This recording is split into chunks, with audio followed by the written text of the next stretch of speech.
Hey guys, just want to take a quick second and talk to you about some gear tonight, just to help you as you start your planning on this great adventure. The first thing is backpacks. A lot of people have a lot of questions about backpacks. There's a couple of things that you need to look for when you're looking for your pack. Number one is it needs to fit you. We're all different shapes and all different sizes, so you need to go to a sporting goods store or something like that and let them measure you. They're based on small, medium, and large, and they're adjustable. This one you can move the waist strap up and down. You can also move the back support in the middle up and down. So just go in and tell them what you're going to do. They'll fit you. They'll talk to you about the different levels of quality and things, and it's just like anything else. You're going to look around and you're going to fall in love with one. You're going to like the way the zippers are. You're going to like the way the access in and out of the pack is or whatever. But it's unique to you. So you pick a backpack that suits you and fits you and that you will fall in love with, because you will have a really special and tight relationship with your backpack by the end of 100 miles. So that's that on backpacks. Basically, you just need to kind of figure out how much money you're going to spend and go from there. The second thing is your sleeping bag. For the sleeping bags, we recommend that you look for something that is about a 15-degree bag would be the coldest you'll probably need, because that's going to give you the most versatility. What that means is it should keep you warm down to about 15 degrees, and so really that means about 30, but the rating says that you can be comfortable at around 30 degrees or around 15 degrees, and then you can use it as a summer bag too. So it just kind of it gives you one that's versatile, because you can go down to like 15 below zero in bags, and so we really feel like about 15 degrees is where you're going to want to look at the minimum cold rating.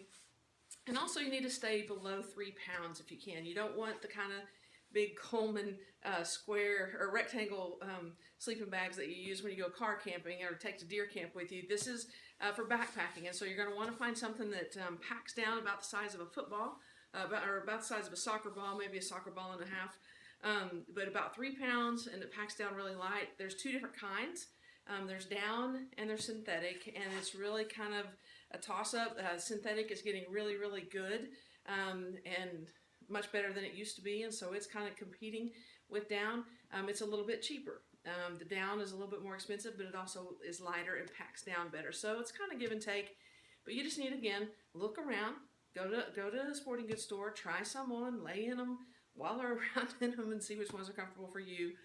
But that's what you need to look for when you're looking for a backpacking sleeping bag, something that packs down tiny and weighs less than 3 pounds. Okay.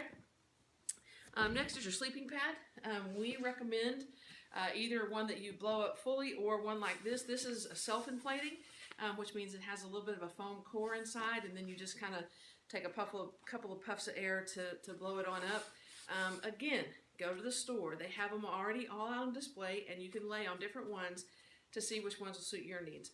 I personally am a side sleeper. My sleeping pad is probably the single most important piece of equipment that I will pack, because if I sleep on my side, my hip and my shoulder will be so sore the next morning if I'm not on a good sleeping pad.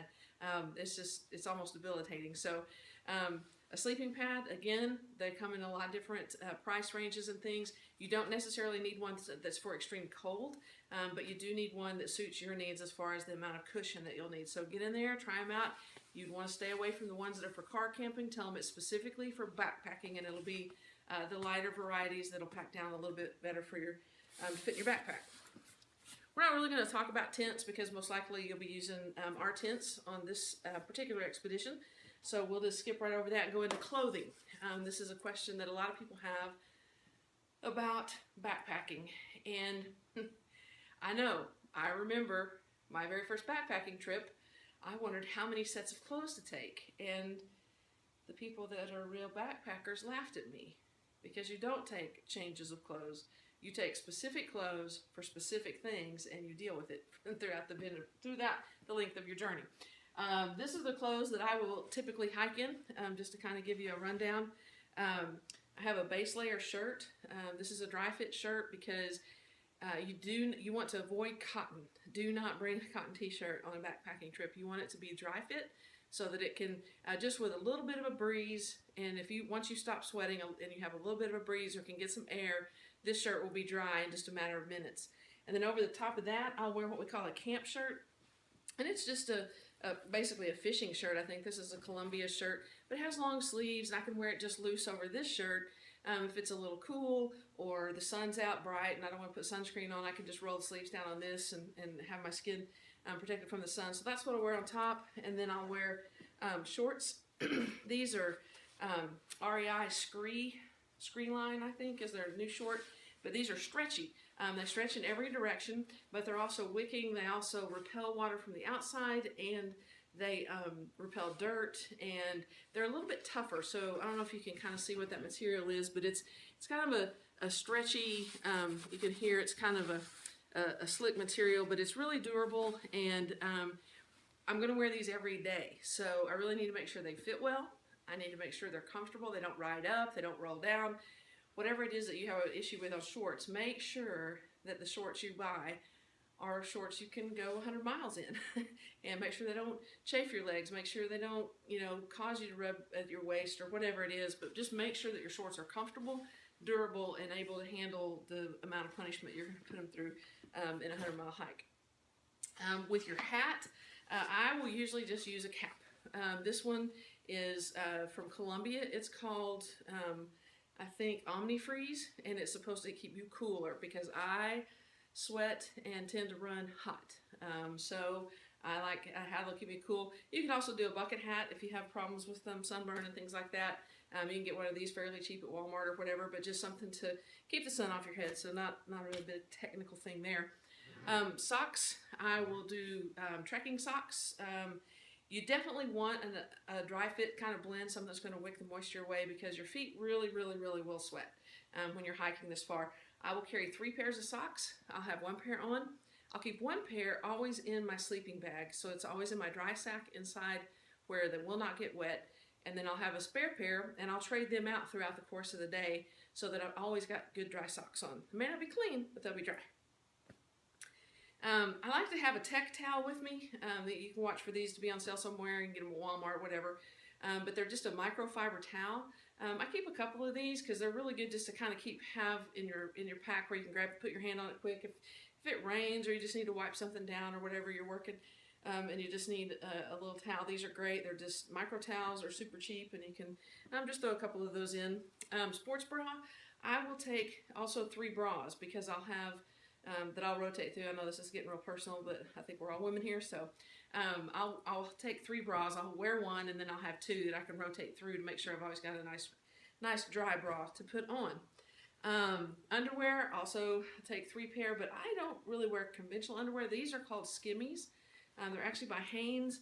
They're not sliders, so they're not compression shorts, but they're just a very thin boy short style underwear that you can wear. And I'll just take 3 pair of these also so that I can have a pair drying and a pair wearing and a pair hopefully getting clean. When I come into camp at night, one of the first things I want to do is take off all the wet things that I've been hiking in, and I'll have a pair of shorts for camp shorts. And so these are actually yoga shorts. They stretch in every direction. They're super comfortable. I love them, and this will be what I wear every evening as soon as we get into camp. And this is for free because this is just a little personal information. But when my legs are sticky and I've been sweaty, I can't stand for them to touch when I sleep. So in my sleeping bag, I will keep a pair of polypropylene base layers. It's super thin. You can see this is almost like see-through. So yeah, so that's what I keep to sleep in. So that's just a little side information there. A lot of people wonder what to do with their hair. Well, guess what? This is called a buff, and it is your best friend. You can wear it as a headband. You can wear it as a do-rag. You can wear it any way you want, but it'll keep your hair up and out of the way, and it's awesome to have. Another thing that I like to have that you can kind of watch for sale on or whatever is a head bug net. This is so much nicer to hang out in the evenings with when the bugs all come out if you don't have to swat them away every 2 seconds. And this is another version of that actually has bug repellent in it that you can put over your face to keep the bugs away. But there's a lot of things out there. You can just kind of look around on different hunting sites and things like that. I do use dry sacks for all of my clothes and things that you don't want to get wet. And you can get these really cheap at Walmart. They're just a couple of bucks. They come in 3 or 4 different sizes. You get them in packs of 3. And you just roll the top down, flip it like that, and you're good to go. Now the Walmart sacks are not the best in the world because you kind of get what you pay for, but they will, in a rainstorm or whatever, they'll be fine. I probably wouldn't want to submerge them, for 30 minutes and see if they keep my camera dry, but definitely will keep your socks dry in case you get caught in a downpour.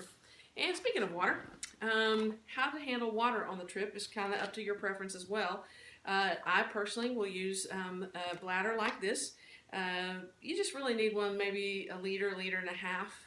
Is we're gonna fortunately have a lot of opportunities to replenish our water supply while we're hiking.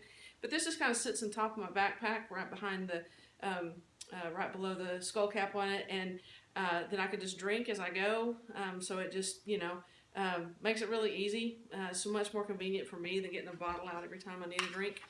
And so that's how I handle my water. You'll also need another smaller water bottle, so you can mix up your Gatorade or whatever you're going to need in that. And my nephew's home now, so he's coming in to say hey.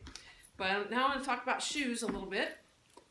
First thing is, a lot of people, yeah, there's Thomas. He climbed Kilimanjaro. He's totally a bad dude, and he just hiked 236 miles on the AT, so he really probably should be doing this video. But anyway, on the shoes, a lot of people have asked, do we need hiking boots? If you want to get some lightweight boots, that's fine. If you feel like you have trouble with your ankles, I did hike Kilimanjaro in boots, but they get really heavy by the end of the trip. So I'm going to try this time, I think, and go with some trail running shoes. The number one thing you want to look for in a trail running shoe is the sole. Make sure it's a good, stiff, hard sole that you can't, if you grab it and twist it, it really doesn't give a lot. Also make sure it has protection for your toes, the end of the shoe there, because if you get something that's like this, it's a super lightweight, it's very comfortable for running around, but it's super flexible, and you're going to feel every stone that you walk on with those shoes. So you don't want those. You want something that's really hard, good, durable, actually a trail shoe that will protect your toes, protect the bottom of your feet, and help you to have a good day.